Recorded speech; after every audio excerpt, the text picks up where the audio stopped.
Okay, welcome back to the national poll projections. Let's get some silence on the House. And with me this evening for the next half an hour or so to take you through the national poll projections is our political correspondent, Tavleen Singh. Tavleen, so how's it looking so far? You've seen the numbers creep up. Can we have some silence in the House? We've seen the numbers creep up a bit. Navika made an observation that it's not really a Modi wave right now. You see a discernible improvement.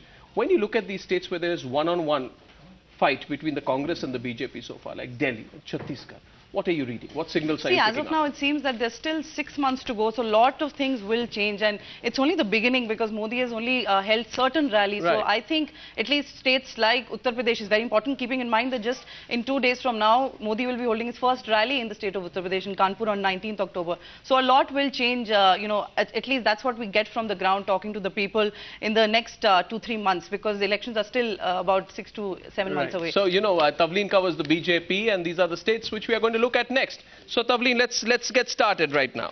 Let's go across to the next state of Goa, a state which sends two MPs to the national level, usually divided 1 by 1. The division was 1-1, and the vote share division was 46% to the Congress and 45% to the BJP. Regional parties taking only 2. So this is a complete 50-50 fight. And Tavleen, could you tell us what the C-voter national poll projection is showing for 2030? It's very clear. As you correctly said, the projection is absolutely the same. There are two factors, at least that's what we got from the ground as far as Goa is concerned. When it comes to Congress, remember the mining is something that people are not forgetting. And secondly, Manohar Parrikar has had that touch with the common man, specifically on one issue, Arnab, that the petrol prices that he had cut has really affected the common man. So, which is why in Goa, it's the same projection that we are seeing. So, it's one-on-one on both sides.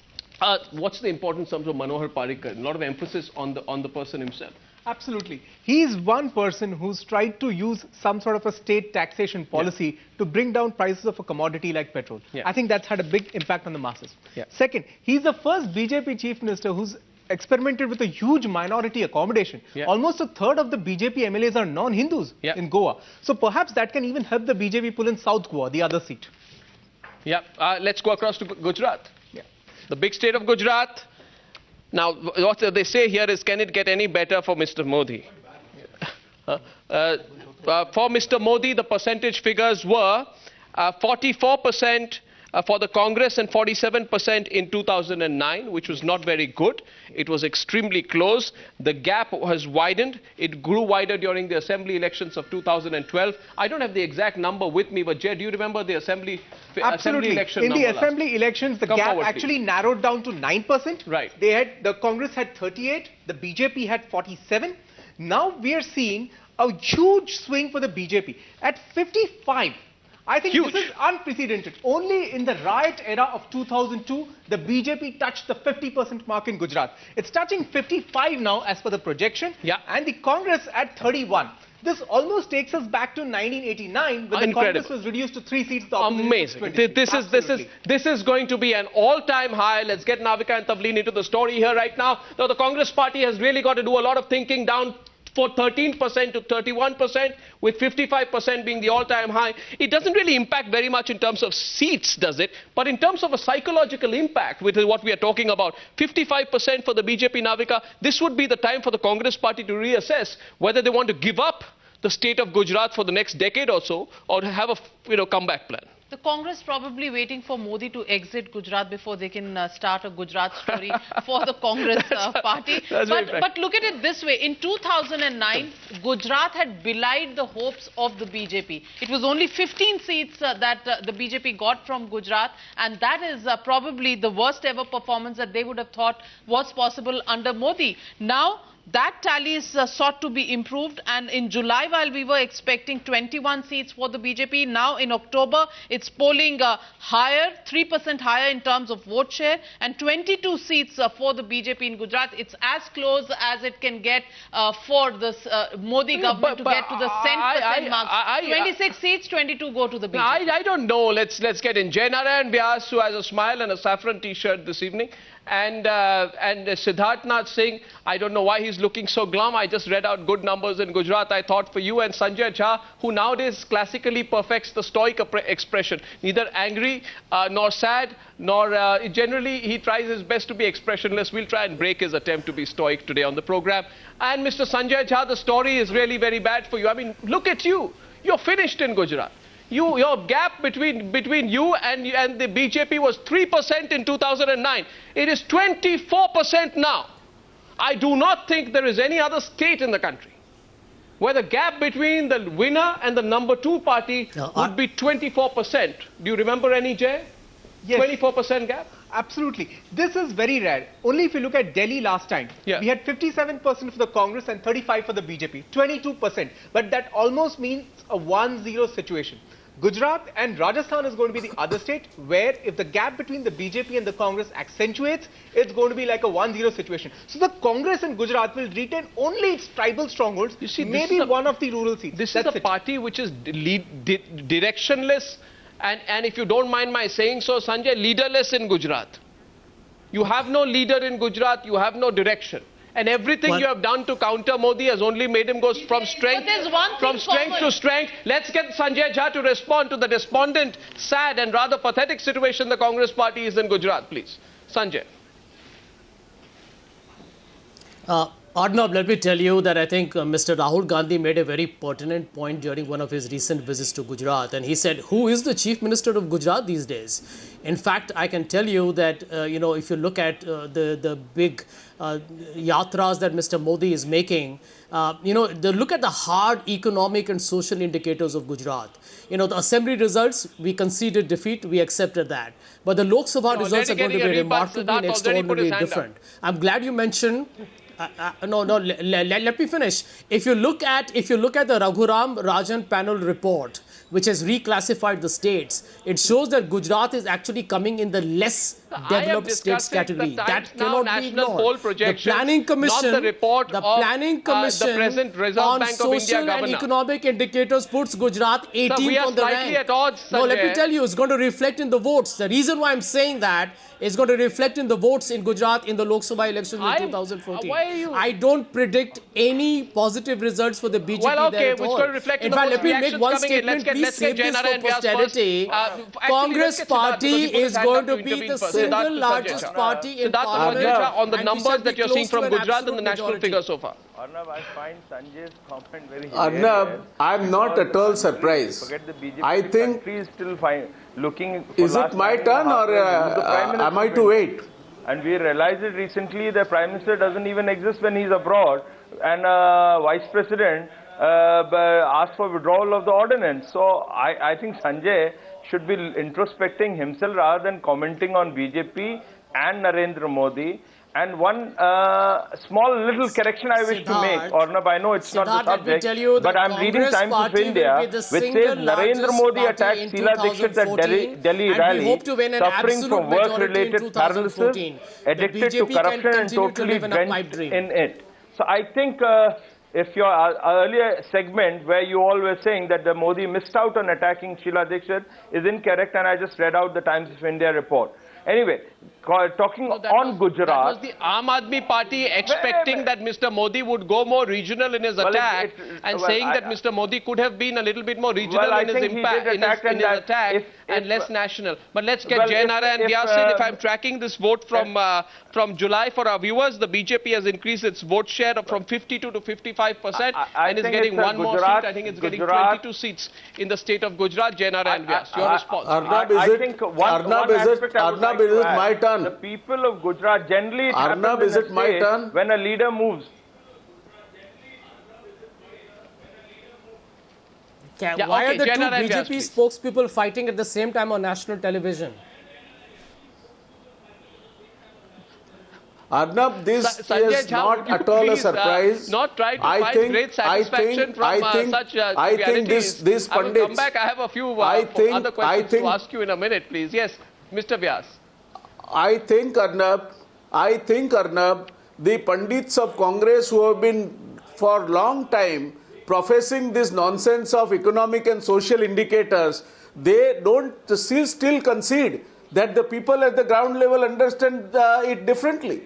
I mean that shows how hollow these arguments are and how they do not carry any meaning to the people in Gujarat.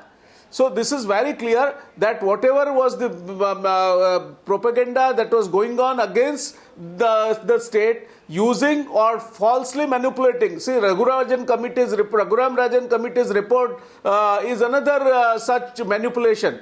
Raghuram Rajan Committee's report is not a report which it is a split verdict. There is one member, Shaibal Gupta, has given a long dissent note. And this dissent note speaks volumes regarding the kind of, I have great respect for Dr. Raghuram Rajan, but not necessarily that whatever he has said or whatever approach he adopted was the approach. There could have been a better approach, and the states which were having urbanized population like Goa. We are not defending the Raghuram Rajan report, and if I may be permitted to move on from Gujarat very quickly after comment, Gujarat is not throwing any surprises for us at all. They don't understand. Arnab, I am coming to the conclusion. Arnab, I am coming to the conclusion that Congress, we have a Gujarati Prime Minister.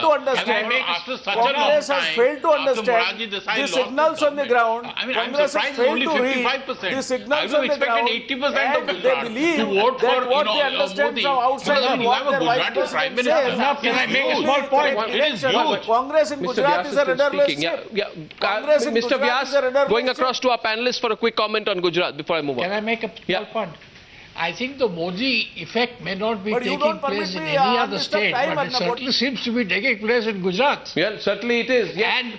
But I would caution you that do not interpret the results that in Gujarat as a reflection of national reality, because this is a one-off freak figure, and your figures don't suggest in any way this kind of gap between the BJP and the Congress in any other state. But I like... So this doesn't reflect the... But over 2 years consistently in Gujarat, the Congress party has had a solid base in Gujarat. This is a freak figure. So it's even more surprising that having a solid base in the grassroots, you're still unable to come up and translate... Whatever the reason... Whatever the reason... People are voting for a Gujarati Prime Minister. I mean, I think that trumps everything. Can I, Aarti, just say one thing? I completely love these political history. And what I understand here is that I don't find any election. I've gone back to 1962. If Modi gets 55%, then I think since 1962, no party in the history of Gujarat, or I don't know in the country, would have ever won a state with 55% of a vote share. How many records is Modi going to break in Gujarat? How many records? He's broken the records. Mr. Mehta, you're not exactly one of Mr. Modi's greatest supporters. I'm saying he has broken all records in Gujarat. But Mr. Mehta, give him some credit, for all that, for all your love and affection for him. If he gets the highest vote share ever since 1962. I'm saying he's broken all records in Gujarat, and you give him all the respect. Okay, so Siddharth is responding to your... Siddharth is responding to the affection. Watch Aarti. Siddharth is responding to the affection you're throwing at the BJP's prime ministerial candidate. Go ahead. Well, we do understand, and all the respect. Let me say first, all respect to Mehta ji, and his affection for Modi ji is all being reflected on your channel. I think rest of the magazines and every journalist or articles are carrying Narendra Modi's wave outside Gujarat, except Outlook. So that be it. But surely there is a way for Modi outside Gujarat and in other journals also.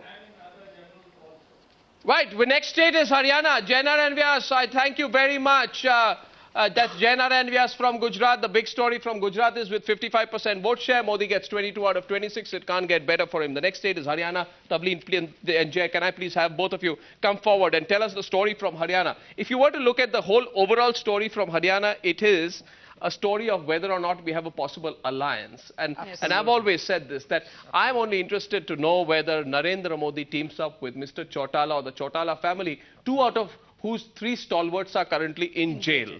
Now, what's happening there? Jay and Tavleen, would you like to take us forward? Why don't you come forward and explain what's happening? Yeah, so it's... come forward, please. Yeah. Come this way. here we see, INLD getting, in fact, coming down to 1 as far as the July survey is concerned, and from 2009 it's gaining 1.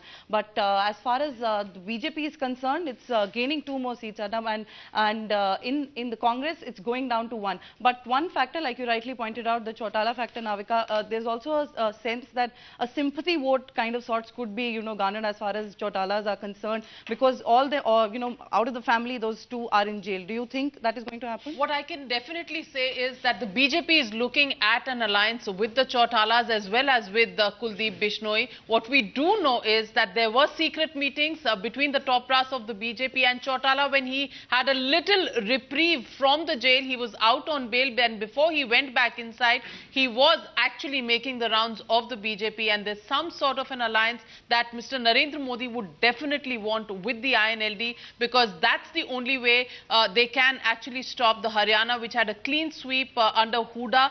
Now they want to restrict the Congress party. There is the anti-incumbency against Hooda, but clearly the BJP has a requirement of an alliance, and Chautala can give it that. Yeah, if the BJP is a politically aggressive party, and if it doesn't wait to make its moves, then it should always attack in the state in which the Congress party is weakening. And I think the story here is not just in the numbers, but in the vote share. Look at the Congress party falling from 42 to 35 to 30. Right? It's been steadily declining. Steadily declining. The BJP so that corresponds from 9 to 6. 9 to 6, absolutely. And the BJP is steadily growing from 12 to 27. Yeah. But historically, the BJP's conversion standalone in Haryana has been very poor.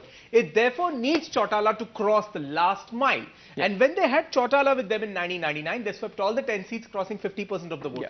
That's what is playing in Mr. Narendra You see, the Modi's BJP now has to decide, and I think that's the biggest one. BJP has to decide what its strategy is going to be in states where its vote share is in the 20s. You know, states like Assam in the northeast, states like Orissa, I think, where it hit 19 to 20%. Absolutely. The classic sweet spot for the party is where it gets 24%. It moves up to 27%. Now it has to realize how to play the game. Either it thinks that we are going to push Narendra Modi, he spends that much time to take this party up to 33, 34, or it does a tie-up with the INL. Absolutely. For these 3 states, it needs to touch the 30% Rubicon. That's what it's looking for. Well, so can a tie-up with the INLD happen? They have to. I think it's in the process, and they're almost going to do that. And if they do that, they'll suit it.